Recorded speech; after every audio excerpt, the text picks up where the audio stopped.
நிலைமையின் தீவிரம் தெரியாமல் தவறான முடிவெடுத்து என் பாதுகாப்புக்கு வாபஸ் பெறப்பட்டுள்ளது.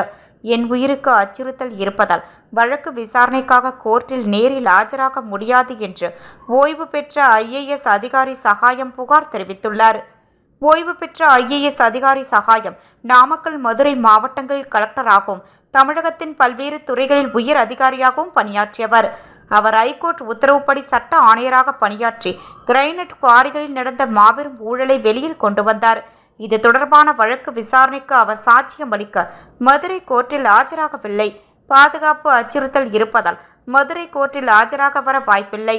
எனக்கு மாநில அரசு வழங்கி வந்த பாதுகாப்பு விலக்கிக் கொள்ளப்பட்டு விட்டது. என் உயிருக்கு அச்சுறுத்தல் உள்ளது என்று தெரிவித்துள்ளார். பாதுகாப்பு விலக்கிக் கொள்ளப்பட்டது தவறானது, முறையற்றது. கிரைனட் குவாரி முறைகேட்டில் ஈடுபட்டவர்களின் கடந்த கால செயல்பாடுகளை கருத்தில் கொள்ளாமல் என் பாதுகாப்பு விலக்கப்பட்டுள்ளது. எனவே உயிருக்கு அச்சுறுத்தல் இருப்பதால் கோர்ட்டில் ஆஜராக இயலாத நிலை இருப்பதை நீதிபதியிடம் தெரிவிக்க வேண்டுமென்று சபாயம் அவர்கள் கடிதத்தில் தெரிவித்துள்ளார். கடந்த 2014ஆம் ஆண்டில் அவர் குவாரிகளில் நடந்த சட்டவிரோத செயல்பாடுகள் பற்றி விசாரிக்க நீதிமன்றத்தால் சிறப்பு அதிகாரியாக நியமிக்கப்பட்டார். விசாரித்த அவர் 1990ஆம் ஆண்டு முதல் நடந்த குவாரி முறைகேட்டை வெளிக்கொண்டு வந்தார்.